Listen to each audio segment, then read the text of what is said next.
Hey everybody, Eric Switzer here for another TG Roundtable. Joined today by my dopest co-host, George Foster. Hello, everyone. The honor's all mine. George, we do this show every week. We talk about the beauty of games, We do. the We love to. wonder and majesty of art and entertainment, the fusing of skill. And all right, I won't go on. Today we want to talk about something we rarely do, which is But we should. We need to. that video games are a business. Yes. A thing I don't like to think about when enjoying my fine art. Take your IP and don't think about it, is what I say. Yeah. But the fact of the matter is that video games cost money, Mhm. and they make money. They make a lot of money. I have heard for a while people have said that the game industry is bigger than the film industry. Yeah, that gets thrown around a lot. I've never I taken don't the know what the time to metrics are. Yeah, I haven't looked into it, but I believe it. I believe it, I guess. Yeah. That's I the kind guess of that's factual checking you get here. I guess that's We why need there's some game directors that act like movie stars. it. But in either event, I mean, there's a lot of money moving around, and things are changing. Things are always getting more expensive in the world and in the world of video games. And there's a couple of few news stories this past week that have a lot of people thinking about the cost of games, and not just buying games, but the different ways that we end up paying for the games that we play. So I want to talk about that. I want to get your take Yes. about the current state of monetization, and I also wanted to maybe make a little confession about some of my less than impressive spending habits. Oh, I guess I could Lately. do the same. I guess. Yeah. Okay. This is a sharing group now. I like that. Yeah. All right, we'll get there. Let's start with the impetus for this conversation. I think the bigger story of the two is that Game Pass's price is going up. Mm-hmm. It's a little bit complicated because Game Pass is complicated. I think needlessly so. I actually think intentionally so, but maybe that's a different conversation. Especially now, right? Yeah. So, Game Pass Ultimate's going from 17 to 20. Game Pass PC is going from 11 to 13. I should have these pulled up, but I think that's right. And then the Game Pass for console, which is just Game Pass for Xbox, is going away entirely. It's already gone, actually. If you already had it, you can keep it as it was at $10, $11. If you never had it, you can't get it now. And there will be a new plan soon called Game Pass Standard. Standard tier. And standard tier is 15. You get Game Pass, you get online, which before you wouldn't have. You would either have had to pay for Ultimate or you would have had to pay for Core. And Core does not include Game Pass. Confusing, right? I know this, but the way it's being laid out. Yeah, but the big thing with Standard is that while it does include Game Pass, it will not include new releases. So those are going to be the first party ones. So everything we saw in the big summer showcase, your Doom, Indiana Jones and Avowed and Perfect Dark, and all the reasons that you keep Game Pass because you're waiting for that next big one. Maybe not so much these days since there isn't any big ones for a long time. But I think the fact of the matter is that day one games is the biggest selling point for Game Pass. I mean, yeah, that's not the only thing. The library's huge. It's gotten bigger with all the acquisitions and just over time naturally. But I mean, even when you look at the store page for Game Pass, the first thing at the top of the page is day and date releases. And that's sort of a calculus that I always did whenever the price has gone up. even when it first came out. Like, what I have Game Pass Ultimate, I've had it for a really long time.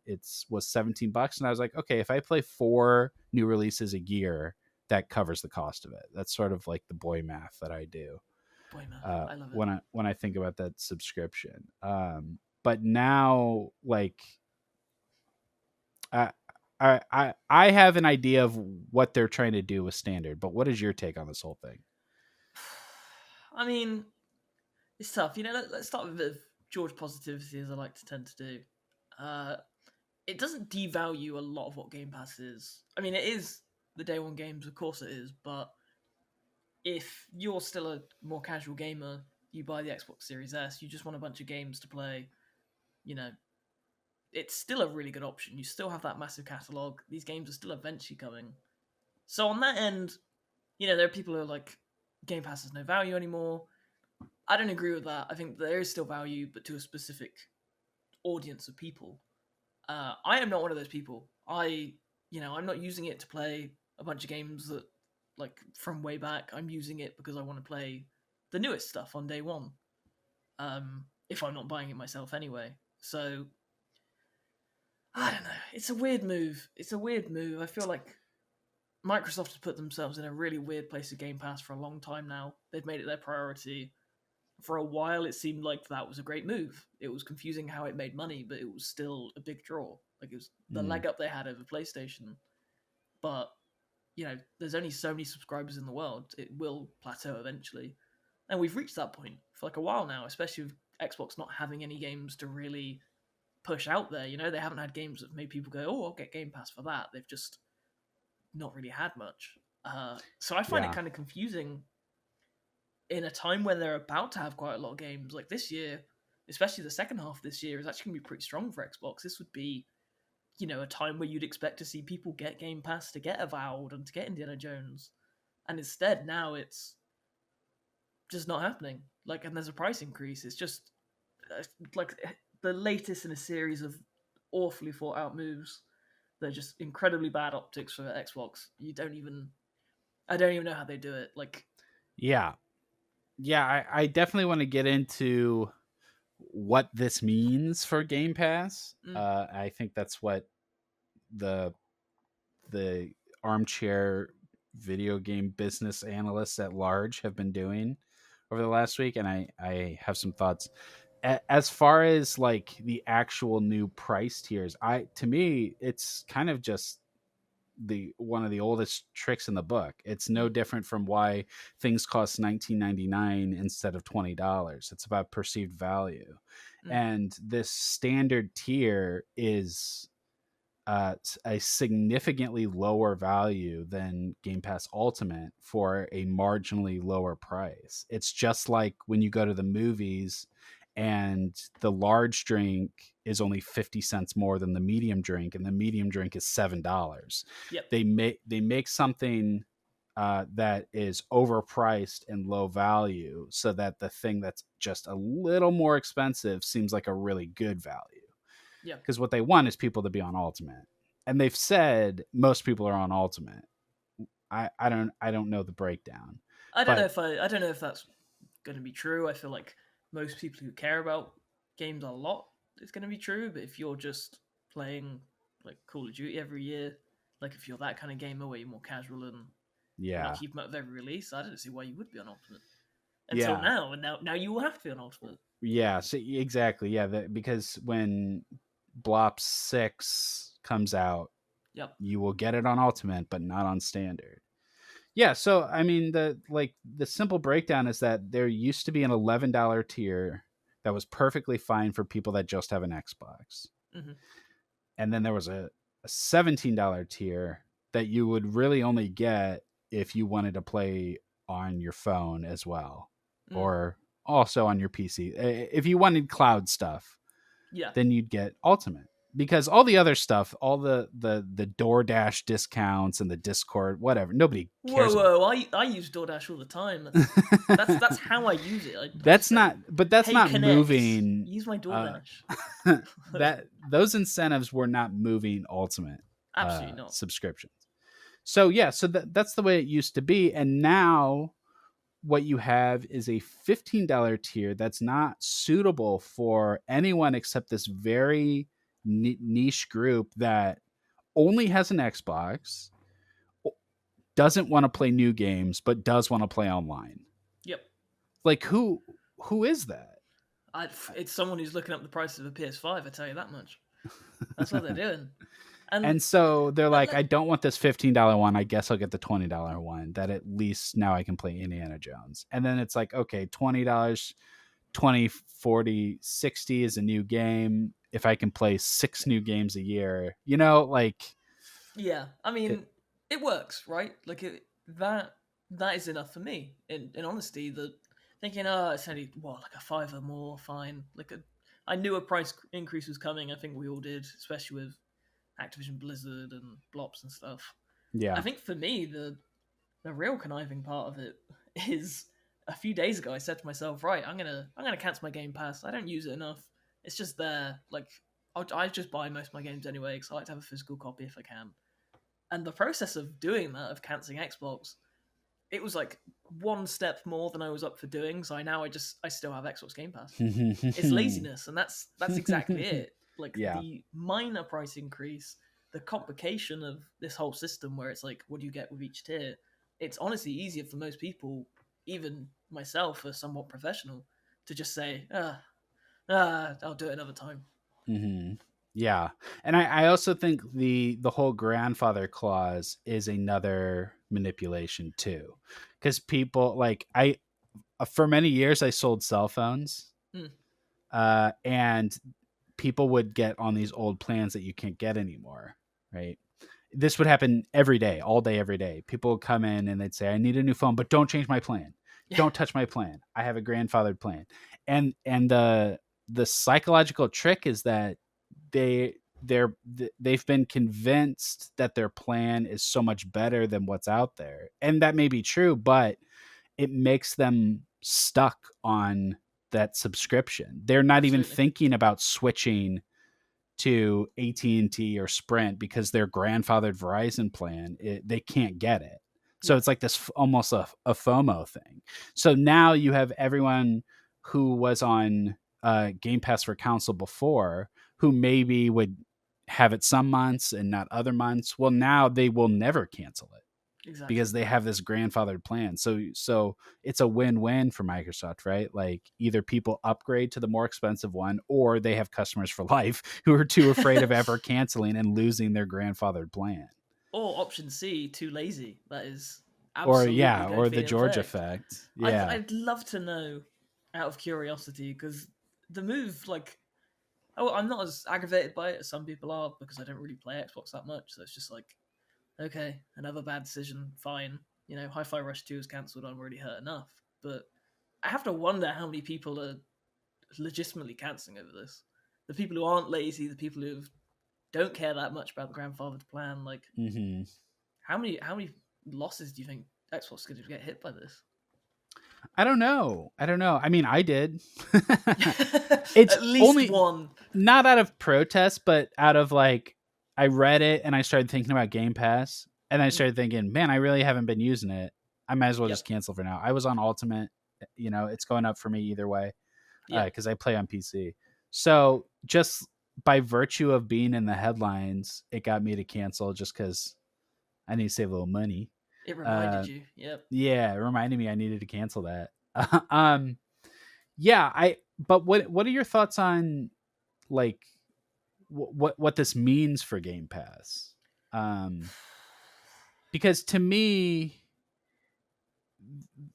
like even making a tier that doesn't have new releases, even though that's just an optional thing, the fact that exists to me is a pretty fundamental shift in the Game Pass philosophy.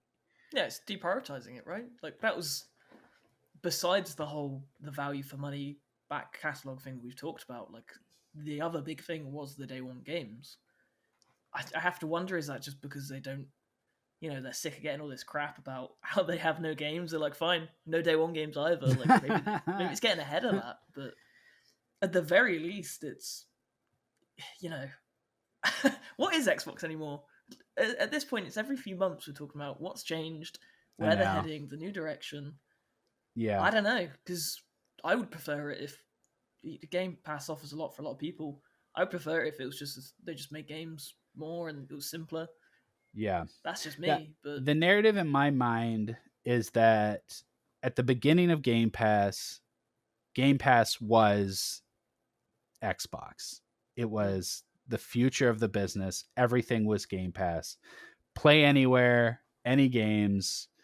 Like, we're going to spread Game Pass through the world like a cancer.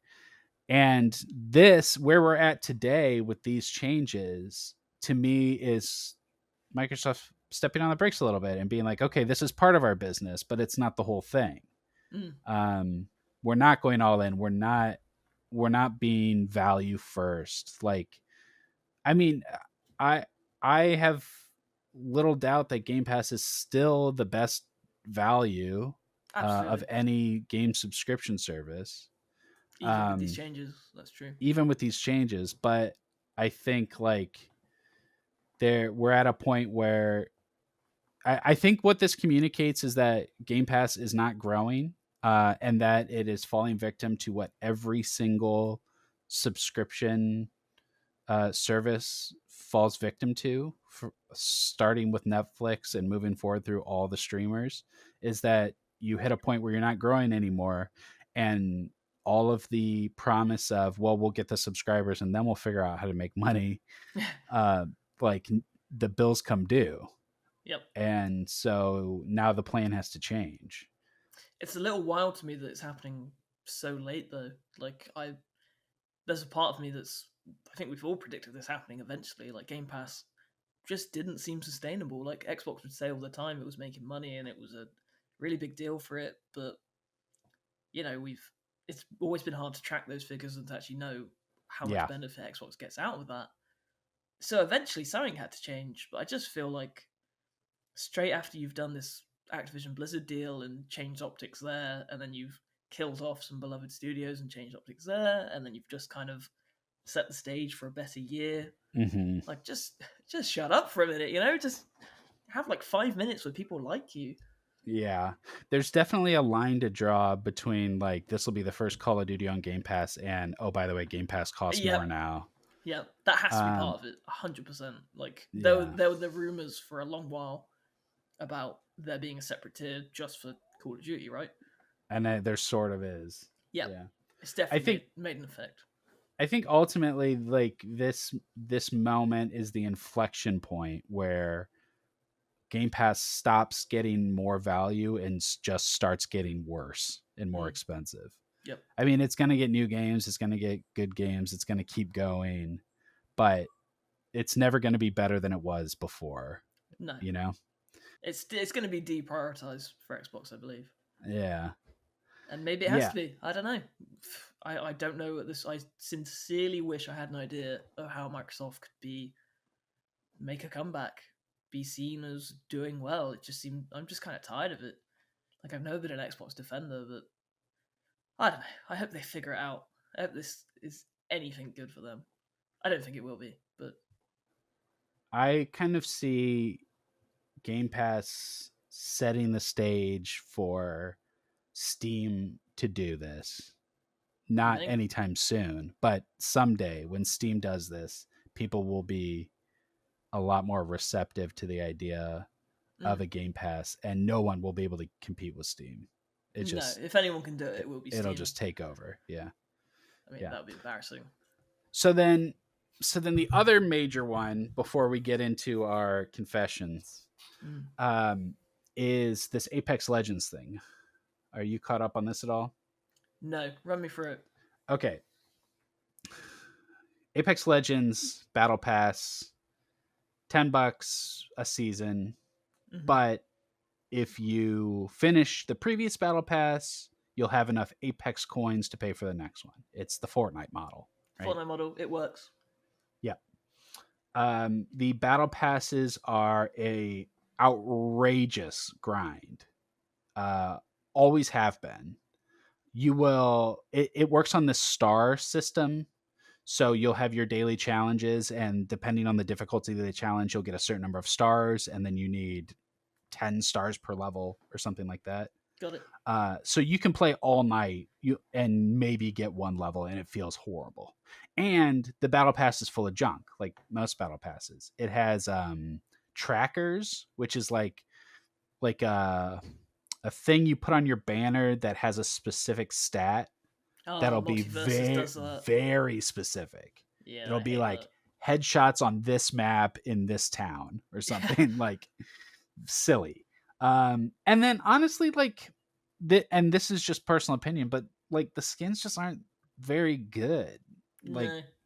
compared to the competition, compared to Fortnite and Overwatch, and I Even just Multiverses. Let's shout out Multiverses here. Like, all right, please. you only get one of those per episode. Damn. Yeah, it's just the skins aren't very good. What is good is at the very end of the battle pass, they have the chase item, which is a reactive skin, which is like a gun skin that's like fully animated. It like does stuff. Yeah, I've seen variants. Not maybe not Apex, but I've seen like Call of Duty Mobile has the one where you fry chicken. Like those are cool. Yeah, I and do that's like what that you sort of thing. grind the whole pass for. Is this like highly animated, very cool alternate weapon skin?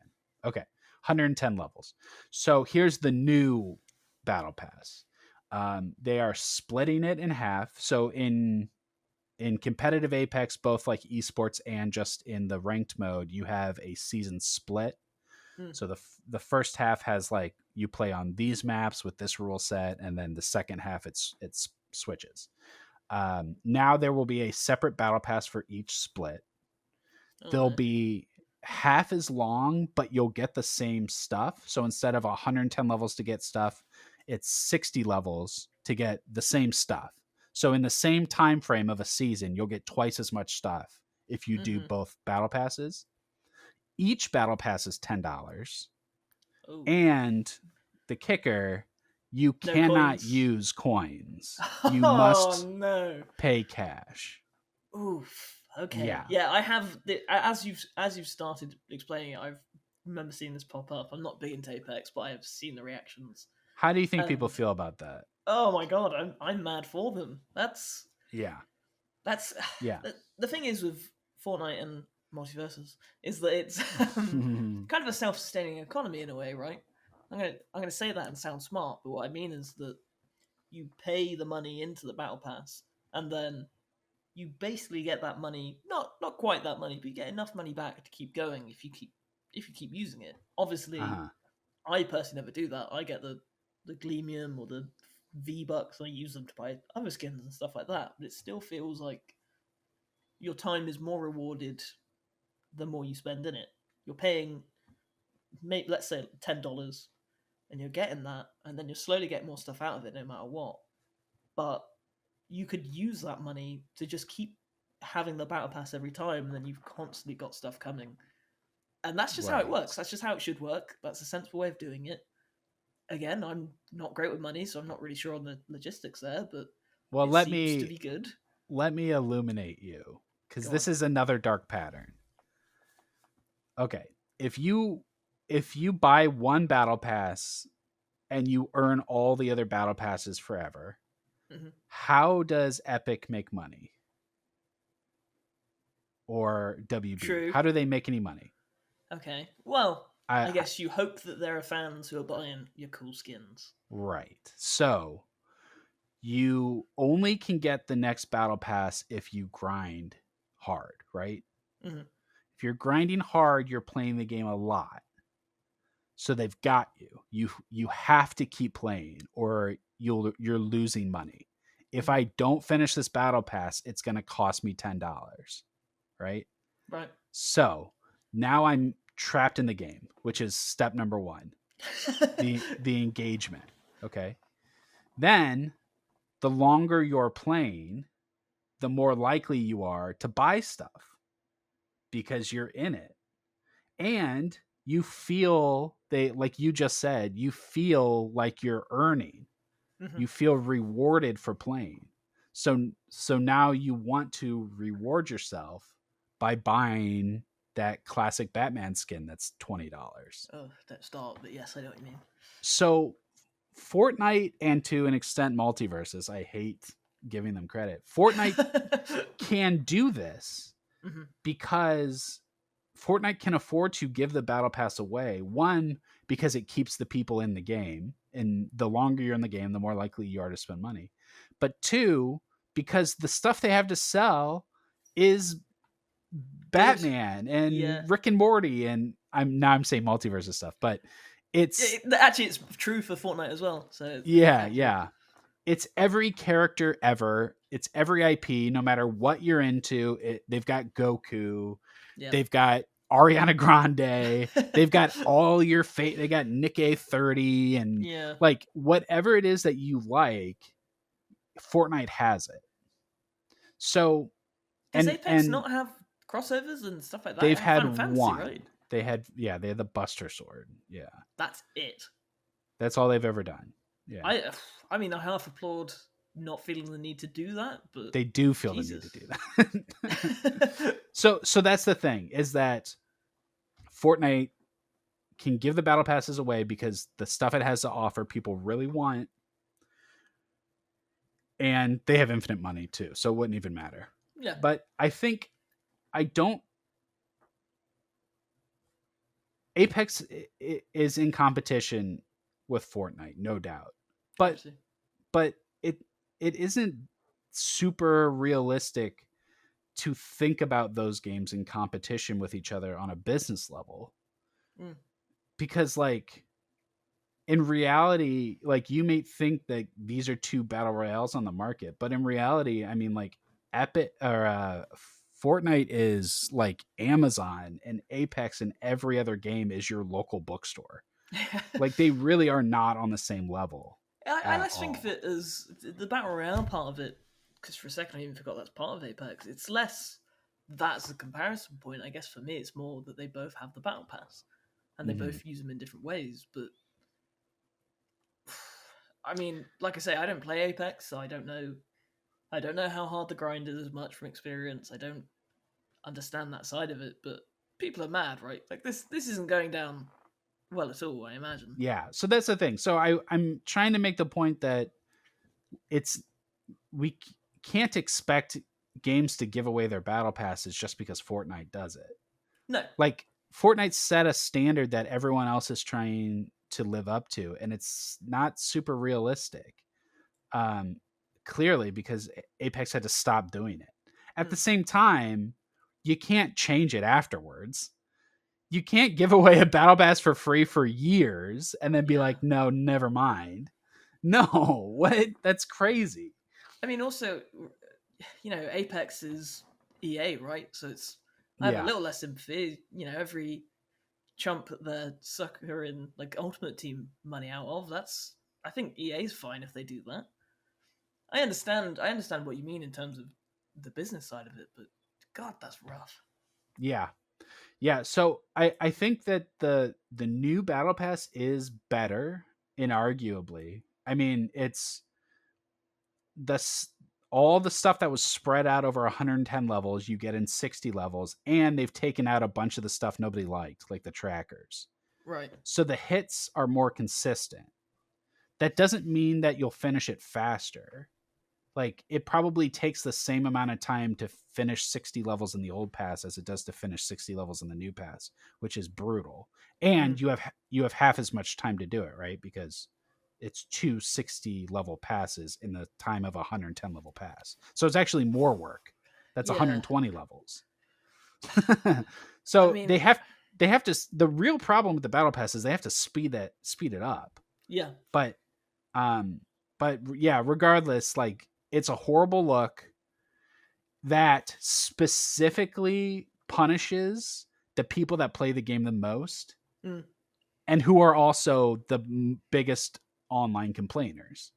Like the people that play Apex enough to finish the battle pass every season are the same people that are on Reddit being like, they changed the bullet spread of the Mastiff and I'm mad about it, And those are the worst people you want to be saying all this stuff as well, because as funny as it could be, they sort of know what they're talking about. Like you spend enough time there. I mean, some of it's stupid. Don't get me lumped in with them, but oh man, it's just bad optics all around. It's horrible. Isn't it? Yeah, what it's horrible. Going on? Yeah. Yeah, they tried to make it sound like it's better. And for me, someone that doesn't grind Apex Battle Passes, when you tell me like, "Hey, it's a shorter pass and it's got better stuff," I'm like, "Finally, good." Yeah, I would take that if you're offering, you just buy the battle pass, but it's consistently good stuff and isn't Yeah. grind. I'd pay for every time. Like I don't And I've always got use 10 the. bucks. Yeah, yeah. I've got a tenner to spend on I Fortnite got a tenner, monetizers. man. It's fine. Yeah, it's fine with me. And if I'm playing a game, I'll like the Marvel Snap. Mm. Oh, we're sliding into my Uh-oh. confessions. Uh, $10 a month. Their seasons are 4 weeks. Okay, Apex seasons were quarterly. I'm pretty sure. Now they're 6 weeks or whatever. But yeah, Marvel Snap. Every 4 weeks, I give them $10 minimum for a battle pass, and I'm fine with that. I really Yeah, am. I'm fine with paying for the games I play. I mean, I have Fortnite crew. Like, I fully understand. Like, if we're doing confessions, I guess I'll start. The amount of money I spent on Fortnite, it scares me, Yeah, terrifies me. Because yeah, even when you get that one skin that you're like, this is my main forever. I have this raccoon one. I love him. He's my guy. The moment they announce Kingdom Hearts skins, that's my guy. The moment they announce yeah, Psychonaut skins, that's my guy. Like yeah, it's my guy every 2 weeks is what I feel when I play Fortnite. And I must yeah. have spent, if we're not even counting battle passes, 400 at least minimum over the years. Absolutely. Chump change, my friend. Are we doing this? Are you want to get into this? Clicks neck, let's go. Okay. So, um, a lot of people talk about the way that monetization has changed our psychology Hmm. and the way we've been like slowly conditioned and manipulated to just spend, spend, spend. And that's true. That's for sure true, as I'm about to divulge. But like, to be fair, to be fair to businesses, I'm scared. I'm scared. before this, it was just like mining Steam sales for games I'll never play. Mm. Like before I was investing in battle passes and microtransactions, I was just buying every game that was 75% off and building a ridiculous library on Steam and on my PlayStation of games I'll never get to. So like, let's also at least acknowledge that spending money is fun. Yeah. Oh yeah. If you tilt the camera to the left in my room, then you'll just see the pile of plastic shit I have that is Yeah. hundreds and hundreds and hundreds. Like I'm there. I agree. You Yeah. don't need to convince me. Okay. Now I no longer need to defend the honor Uh-uh. of businesses that are taking all my money. I wanted to say a different word that I held back on. I have backslid pretty hard into mobile game slop in the Uh-oh. past week. Oh, you've been Uh, playing that bloody Disney one, haven't you? that's one of them. Oh. So this is what I did. I I have a bit of a compulsive gaming problem. I know Mm-hmm. this about myself. Numbies, we know. Uh, I like when the numbies go up, and I've had a problem with a few mobile games over the years, and one of them is Disney Mirrorverse, a demonic gotcha game that will take everything from you if you let it. I've been playing Mirrorverse. Very cool Um, designs. That's all I really know about it. I awesome. can see why you, as a big Disney fan, would be into it. I am. I Yeah. like the designs. I won't play it though. Yep, the gameplay is fun. You control this team on this big live battlefield and move around and use their special moves, and it's kind of like a little bit like Ultimate Alliance with Disney characters. Ooh. I like that. Yep, and the characters are all like Elseworlds. Like you take all the princesses and turn them into mages and warriors. A lot of the stuff that Lorcana does too that I really like. Yeah, I can see the similarity. But also like every other gotcha game and mobile game, which I'll use pretty much interchangeably through the rest of this conversation. You have a great time. You get that dopamine hit back to back to back to back. You're having a blast. You're leveling up, and then it just stops. It's like you've been abandoned, and the only way to get those good hormones flowing in your brain again is to start pouring money into a big hole. How much money, Eric? Total, I'm not telling you. That is worrying. I've Yeah, been there. I know what you mean. I'm not, and the thing is, like, these games are designed specifically for the whales. They are not for you. If you are a free to play player, you are a leech. You are not considered in design or balance. You're not the community of the game. You're just like a casualty. You are a tourist. You're a tourist. This game is there is a relationship between the developers and the whale, and no one else is part of that. The game is for them. And the game is built to infect their brains with worms and make them give over all of their money. I have never whaled a game because I'm not built like that. But I have poured a bunch of money into that pit trying to get that good feel, trying to get that good feeling. So I just started up again recently, and I had a plan. It was a horrible plan that you only make a plan like this if you already have brainworms. If you need to make a plan because of the brainworms. Yeah, I get it. Yeah. So I jumped back in. It's been over a year. I had a bunch of stuff saved up that I was like, when I stopped playing, I was like, ooh, I'm going to do this and this. And there's a mechanic in all these games where it's like, you have to be super patient, because if you blow your stuff, you just set yourself behind. So you have to like build up your resources so that you can get big leaps instead of lots of small leaps that don't get you as far. Right. So I got back and I had all this stuff saved up for this big plan that never came together. And I was like, I'm spending all of it. And I just started dumping, getting that dopamine, letting it loose, using up everything I had. And when everything had run, yeah, oh yeah, tons of stuff leveled up. I got to new levels. Like I was zooming, right? And when all that stuff ran out, when I hit the point where it was like, now give us your money if you want to keep having fun, I said, I'll just go play another gacha game. And I just switched to another one. Okay. And did the same thing. So then I booted up Warcraft Rumble. Same thing. I haven't touched that one since December. And there's all these new minis, and I could level up really fast. When you get a new mini, you instantly get a bunch of levels. So I started leveling up really fast, which catapulted me ahead to new levels. Started grinding all those. And as soon as I hit the wall, I downloaded another one. And I was like, they'll never catch me if I just keep running from game to game. I can just did it work? No, of course not. What do you think happened? I'm imagining you got to the first roadblock and went, oh, go on then.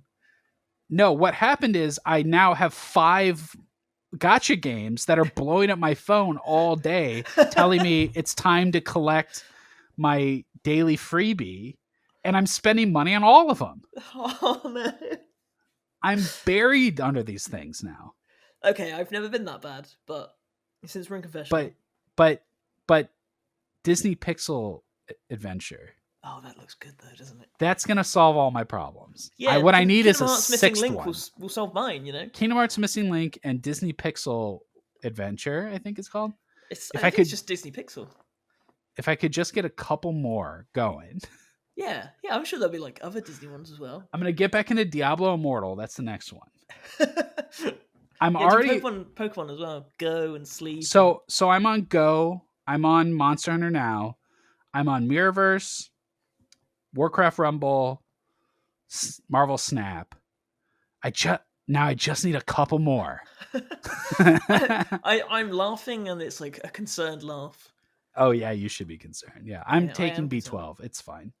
I have never felt it to that degree. I personally don't play on my phone much. Kingdom Hearts is really the only time I've been grabbed by that, because obviously it's Kingdom Hearts. When the first one came out, I keep forgetting what it was called. It was Unchained Key at the time, right? When it first came out on mobile. Then it was Union Cross. Union Cross is what I remember, yeah. Yeah, so before that it was Unchained Key. And I was still at school. But I was in lessons watching the timer go down till you get more jewels. So I'd be like, I want to get Kingdom Hearts 2 Ending Sora or Driveform Sora, whatever. And it was unhealthy. Like I'd be setting alarms, I'd be checking. I Oh never yeah. spent money because I didn't have money. I dread to think what happens now as a semi-responsible adult with an income, so I probably shouldn't. But when Missing Link comes out, we'll have this conversation again. Yeah. We'll do it from our boxes outside our houses, Yeah, or we're boxes that are now marks. houses. Yeah. Yeah. Not proud of it. No. It's no Me one's neither. fault but my own, but at the same time, these games are designed to do this. They're not games. They're casinos. Hmm. And we're addicts. Like, they prey on people. And I'm lucky that I can turn them off sometimes. A lot of people can't. It's lucky that you're self-aware enough as well. Like, But talk about it like that's the that. truly evil thing is I know the patterns. I've studied this stuff. I know how they do all of it. It doesn't matter. It still gets you. It still works. It doesn't matter if you know exactly what they're trying to do. It will still do it. That's a depressing note. Video games. Yeah, Kingdom Hearts Missing Link. Go play it when it comes out, everyone. Yeah. No, I never recommend. I don't recommend the Miho. I've never said it out loud. MiHoYoverse. MiHoYoverse. I'm only based off Or of the Mirrorverse or Warcraft Rumble. All of these games could be so great if they weren't driven by their monetization. And we're lucky that games like Fortnite and Apex, as controversial as their monetization can be, they're still just video games that you can just play. Because if you look at the Steam top charts these days, like we just had First Ascendant, which is just a money making scam, with stolen assets. Once Human. I was just gonna say, I'm pretty sure Once Human was in that as well. Another big free to play one. Naraka Blade Point. Infamous, like all of these things just have like outrageous monetization, and they're the most popular games. They're all top 10 performers. Like, yeah, they get us. They work. It works. It does. Works, everybody. It does. I like I say, I think I'm slightly more in control of it simply just by not playing those sorts of games. But every time Multiverse has a season pass until it dies. So next time I will buy it. I'll buy every Fortnite one. I'm on Fortnite Crew, and you don't even think about it. Like, again, it's the minor costs. Every time you spend like a $5, it's fine. But those 5 Steven Universe skins you buy, that's the cost of a game. Yeah. And again, those little ones, that's not even part of the calculus. That's rounding errors to them. That the $100 bundles that people complain about on Reddit, the whales are buying 10 of those a piece. Like, it really is a very small group of people. It's like 2% of the player base that spends all of the money on the game, and that's who the game is made for. Like, that's what I want to stress. I don't think people get that. When people like start complaining about the cost of microtransactions, the reality is it's not for you. The people buying them aren't complaining about it. They're just buying them. Yeah. Be careful out there. Be careful out there. It's tough. And if you know somebody who's a whale, talk to them about it. It's not good. It's not a good thing. Nope. Yeah. So kind of a dark episode. There's a reason we don't talk about this stuff that much. It's a lot more fun to talk about dodging and blocking and an Astrobot and heavy attack, light attack, multiverses. Up, down, left, right. But this stuff, it's only going to get grosser. It really is. Part of it is like the saturation of the market, right? There's sort of a critical mass. Yep. That you see how hard it is for indie games, and you see all these studios closing, and they just, you can't put out a good game. You can't put out a good game that costs $15. That's not enough. Yep. It has to go viral, and it's got to have the Twitch streamers on it. Like, it has to have a hook, or it has to be disgustingly monetized with dark patterns to trick people out of giving as much money as possible. And sometimes it does that. and it costs full price, and then it fails like Suicide Squad. Yeah, There's no rules yeah. anymore, people. Like it's not a guaranteed Yeah. thing. You can't just do a Fortnite and win. Like that's why it's so dire. That's why I'm depressed after talking about it, because it's not even it doesn't even always work. All right. What a Well, life. recommend a game that won't try to take all your money before we go. Let's do that. Oof. It's What, do you, sad because what I've did you been play playing. recently? I've been playing Zenless Zone Zero, so that's Nope. Something else. Something else. I actually a game that deserves recognition is Beyond Good and Evil. The 20th anniversary edition just Oh, came out. really? Is that Yeah, good? I've really enjoyed it. I never played the original, Oh, despite okay. it being by the Rayman creator, Yeah. disgraced now, allegations and stuff. But it's his game. I've always said to myself I'd play it, never did, and it's just very charming. It's it's a bit clunky, 20 years old as it will be, Sure.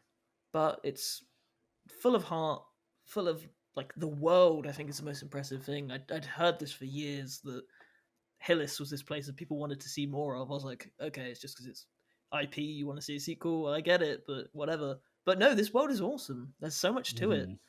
There's I do actually want to see Beyond Good and Evil 2 now, which will be one of those games that takes your money a lot, I'm sure. But the first one doesn't, and it's very good. Yeah, you always wonder about those remasters. We've had so many, really low effort ones that make the game worse, or but it's nice to hear that one turned out good. Yeah, this is a good one. I played Still Wakes the Deep. Oh, I've heard good things. From the Chinese Room, a new horror walking simulator, and I liked it a lot. It is not the most ambitious horror walking simulator. If you've played Amnesia, or what's the one in the mental asylum? It starts with Outlast. Outlast. Yeah, if you've played Outlast, there's nothing super inventive here, but it's a body horror Cthulhu style thing. It takes place on an offshore oil rig, and they've drilled into something ancient at the bottom of the sea, and it's come up and it's transforming people into crazy monsters and stuff. It's very much like The Thing. It's Scottish, but the subtitles, the game is in English. They're speaking English, but they're speaking they're speaking the it in a Scottish way. Yeah, the accent. But they're using Scottish dialect, right? But the subtitles are in American English. So they're not. I saw a review about this. It's kind of weird. It's very weird. So the subtitles are like translated. That's strange. Because they're Scottish people aren't that Scottish. hard to understand. Come on. I know plenty of them. Yeah, it's a cool game if you like really weird monsters. I honestly don't know if I can be as scared as I was with the bunker. That was peak. Yeah. That was peak. Yeah. Hard to compare from that. Yeah, Chinese Room, decent B tier horror studio. We'll see what they do with Vampire Masquerade. Curious. Okay, anything else you want to touch on? Any other money troubles? Oh, I have lots of them. I won't touch on them. But we joke a lot on this podcast. Yeah, we have a laugh. We do. But genuinely, these things they're dangerous. Like anything with money, they can be a lot. You need to be careful of them. I know. I am also a great numbies go up appreciator. I love IP. It's easy to sucker me in by flashing Goku at me and I'll buy it. But you do know when to. You do need to know when to stop. And my advice is to play games that don't have that. Go play Beyond Good and Evil. Go play Still Wakes the Deep. Go play anything else, and just be careful. Good advice. Okay, gamers, that's it for this episode. Thank you so much for watching. We will be back next week with another TG Roundtable. Don't forget to like, subscribe, hit that bell, and visit us at thegamer.com. That's The Gamer. No spaces.